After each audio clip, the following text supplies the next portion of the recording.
1:45 Las Vegas time. We just got to our room. That means it's 3:45 Iowa time, so it's been a long day. I think we're gonna go to bed, and then we will see you guys in the morning.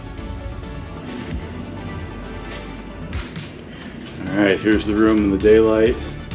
We sprung for a King Deluxe room with the big bank of windows and the extra sitting area and TV. That TV on the wall over here is probably at least 65 inches.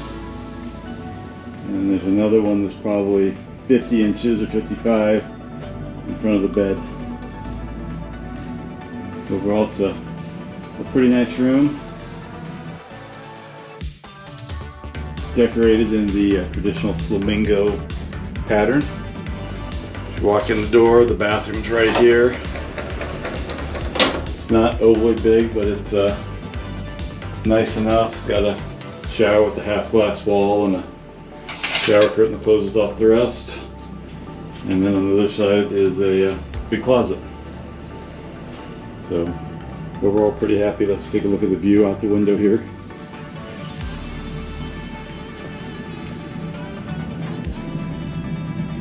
Here's the view from our hotel window. You can see the habitat where they've got all the birds. Down there's the pools. And now, let's go find some food and explore Vegas a little bit.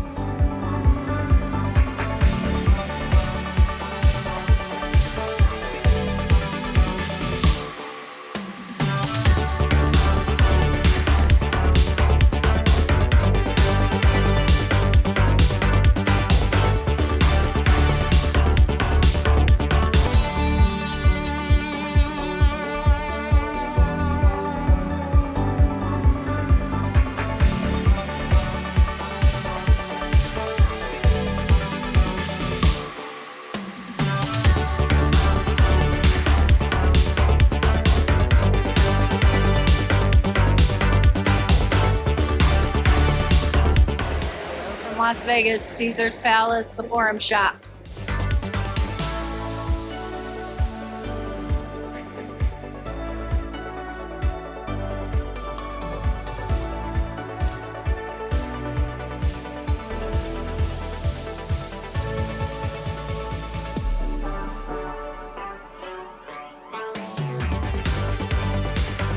Maybe I'll buy a bumblebee for $18,900.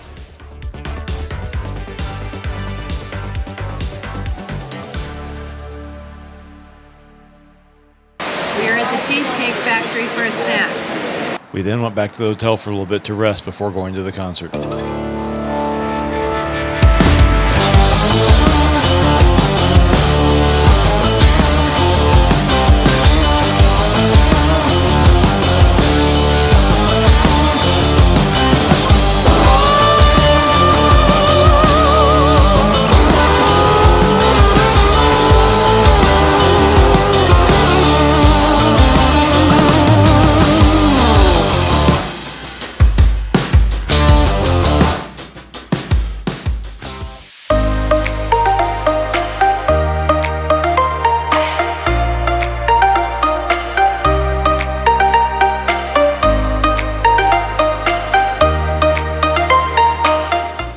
After a late night at the concert, we decided to sleep in a little bit.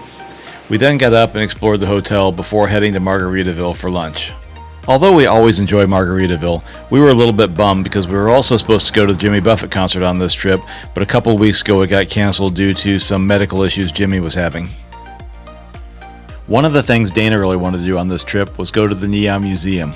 This is something we had never done on any of our trips to Vegas before. The museum was founded in 1996 with the goal of collecting and preserving iconic Las Vegas signs. The main boneyard contains more than 250 unrestored signs, along with a few which are completely restored. At night, it was pretty cool to walk through. I don't know what I was expecting, but I actually enjoyed it more than I thought I would.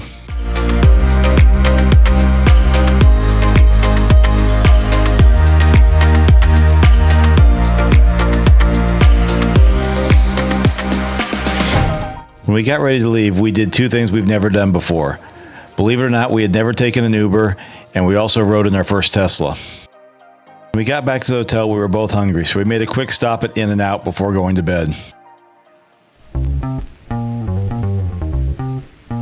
The next morning, we found a $15.95 steak and egg special for breakfast. That was one of the best deals of the trip. Food in Vegas is not as cheap as it used to be. Yesterday when we ate lunch at Margaritaville, Dana got a new shirt, which I think was quite fitting. While we were out walking around, we found a Princess Di tribute exhibit, which Dana wanted to go to, so we spent a few hours walking through looking at all the Princess Diana memorabilia.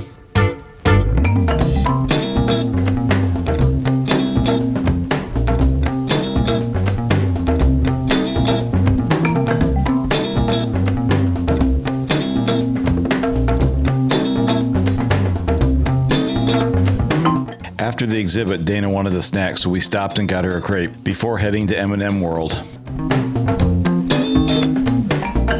We were actually kind of disappointed in the quantity and the quality of things at M&M World compared to other times we've been there.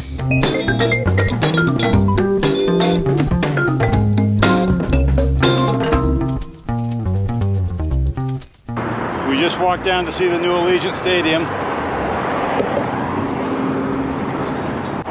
Home of the Las Vegas Raiders, right behind Mandalay Bay, right across Center Street. We also found a restaurant that served only cereal. And we found the dress I thought Dana should get for Megan's wedding. Dana became a Barbie. And we found a bar with a robotic bartender. And then we were hungry again. Hello from the Rainforest Cafe in Las Vegas. Stopped here for a little bit of a snack. I got some quesadillas. I got Rasta pasta, my favorite thing from Rainforest Cafe. After that, we decided to call a night and went back to the hotel.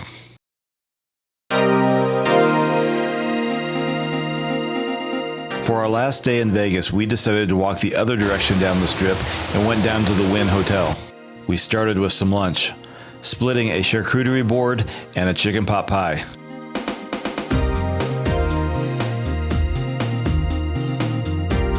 We found this really cool Mandalorian statue. One of the things we enjoy is just walking up and down the strip looking at the hotels. We stopped here to look at Treasure Island.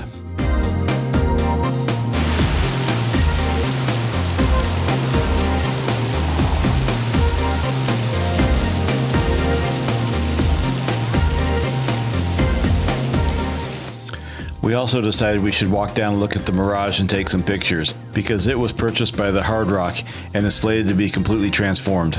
We don't really know what that means, but I guess we can find out on our next trip to Vegas.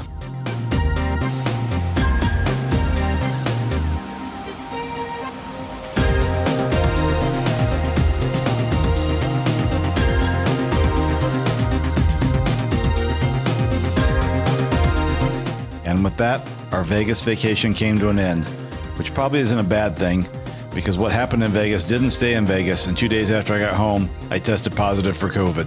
Thanks for watching, and we'll see you next time as we do it across America.